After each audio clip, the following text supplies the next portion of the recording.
a mere gathering. This is not just a party, but we are coming home to our dear Alma Mater so that we can give thanks for shaping us for who and what we are now. Mount Carmel College is our family, and we have every right to be here. As alumni, we have brought great glory to our institution. We have set the example being successful, fruitful, and good human beings. Our institution inspired us to have a clear conscience, the courage to speak the truth, and the importance of authenticity. On behalf of all the officers of the College Alumni Association of this institution, I extend my warm regards to each of us who are here and invite you to enjoy the holidays affair. Again, welcome and thank you for coming.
all of you as Carmelians.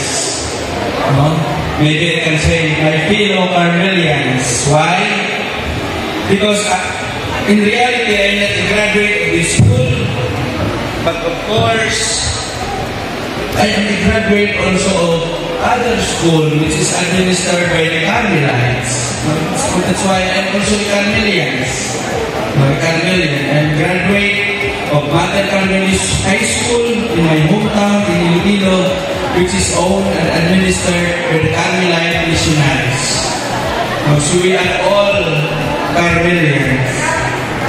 As a Carmelian, we are taught of the Christian value, and I believe this virtue, this value truly runs in our veins. As you gather here today to celebrate your yearly, this first time homecoming, I can't help but think about how far all of you have come since the day you depart from your alma mater, your home. In looking back, it is easy to see how much you've grown and how much you've achieved in your lives.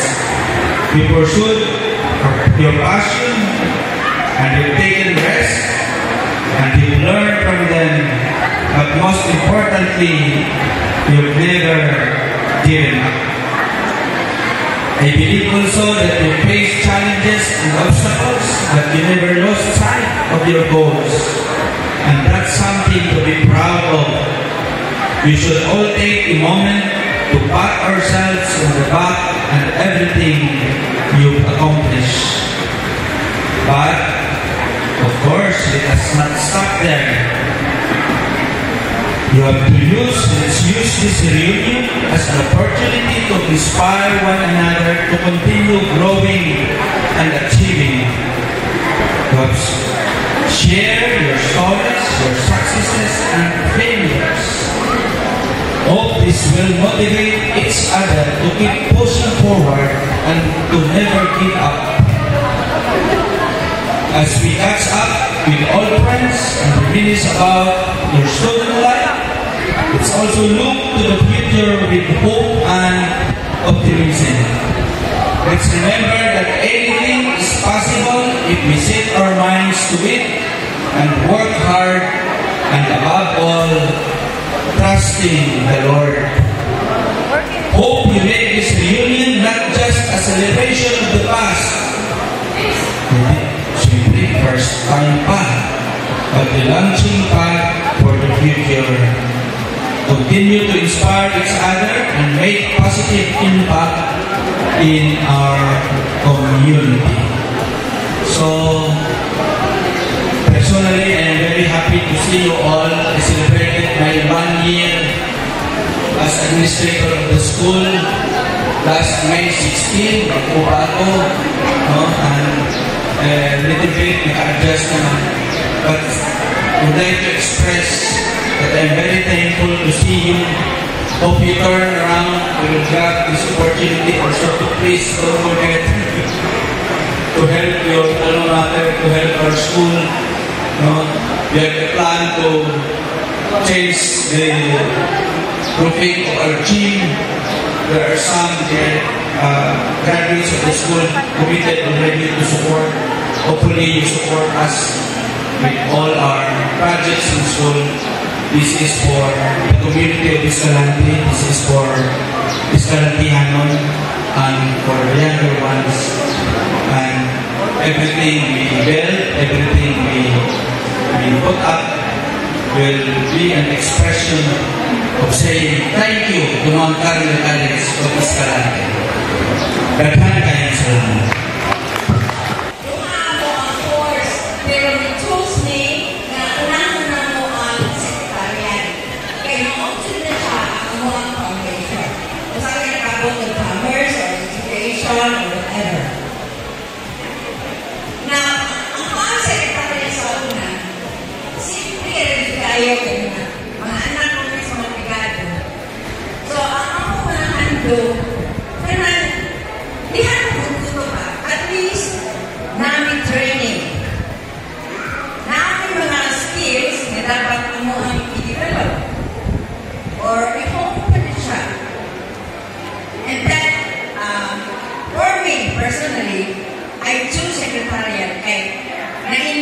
ako, saktong kanagana sa opisina, kaya magpupo ganit, kana sa bangko kagawin tuyo.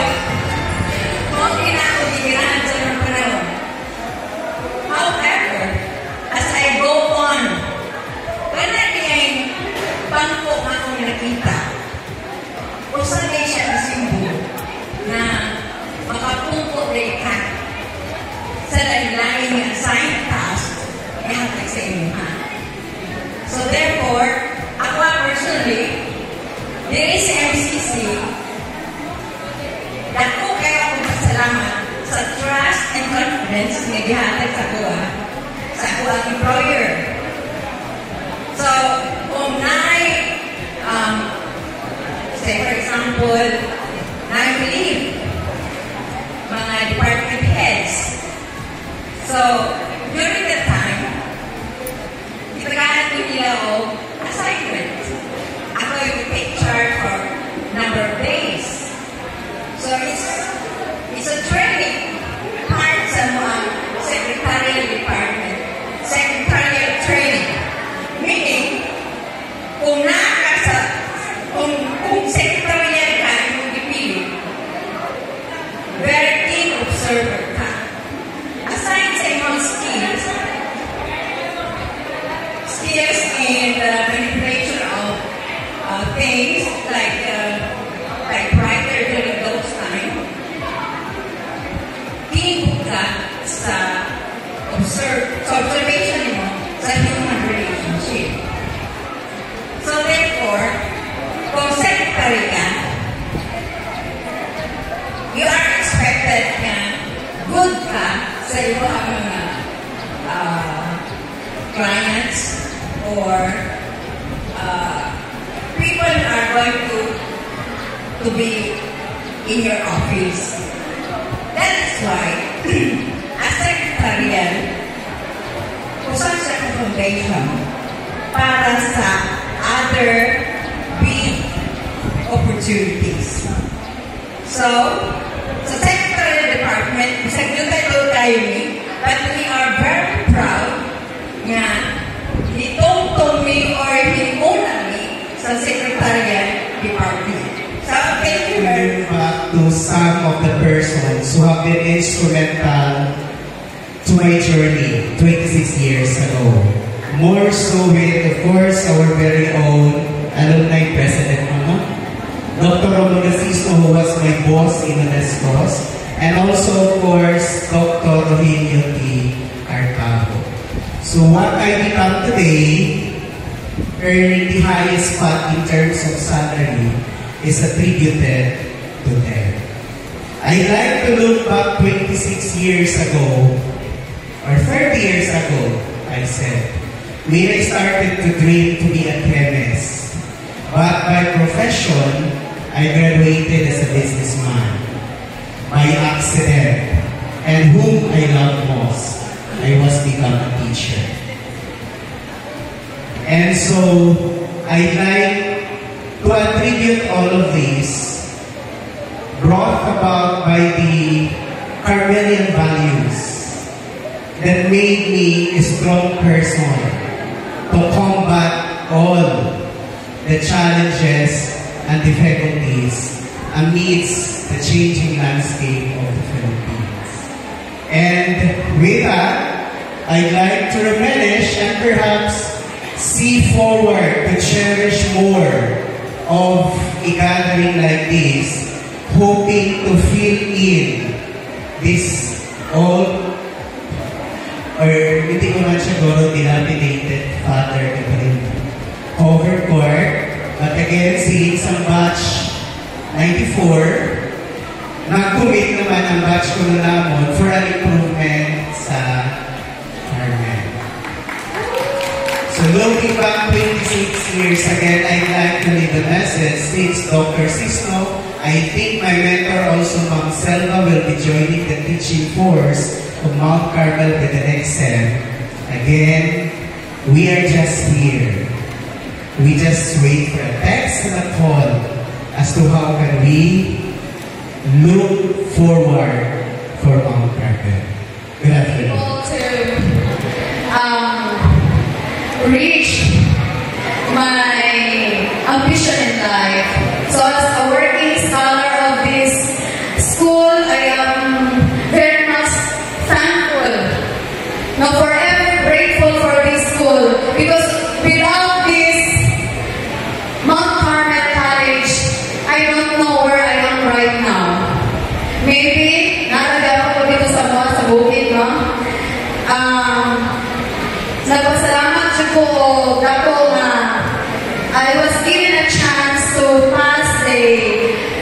entrance test for the working scholars, and I was fortunate not to graduate also with 5 years degree as working scholars.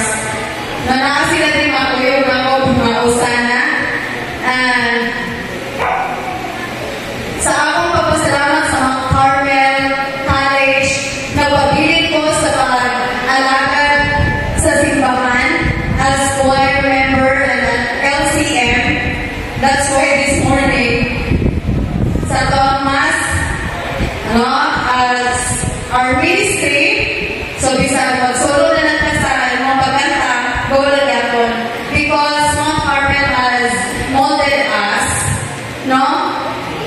Kami ng mga working scholars dito sa Mount Carmel, bisag asa ni David, iba pa. Bisag asa ni unsa mga trials and difficulties that we will encounter along the way. So we're able to surpass those challenges. Kaya kung nakagamot na sa mga hearts ang ginatawag na itong mga resiliency o pagka-hardworking and tanan ng mga sacrifices kaya naman mo as working scholars. And as educator, I was hoping that someday I can also serve here in Mount Carmel. So maybe one of these days or one of these years, makaserve sa Titribalik as instructor. First of all, as we reflect on our journey since we leave this school, it's incredible to see how far we've come. Then I'll prepare. The foundation we built has guided us to our personal and professional endeavors. Let's continue to cherish the memories, celebrate our achievements, and support each other as we navigate the future. Still, salamat sa tanan na nag-coordinate this event. Lalo na sa mga nagtatang ng lechon. Salamat din sa talaban na bigay ng I had my own way of ensuring the continuity of this organization. Chair of the election committee, my motion is the continuation. We will let the first batch of officials of this college alumni organization to continue their service for another year. This is to assist them in the larger momentum of what we have done. So, my motion, if you would mind, that the officials of this association would continue their service for another year. Thank you. Grabe ang akong pagpalangga sa ako ang alumni or school. Kaya as a working student and also a scholar, ang akong naputron, kung wala ang Mount Carmel College, wala ko o asa ko. I want to cry, pero kung saan akong matabang, since na ako sa dole,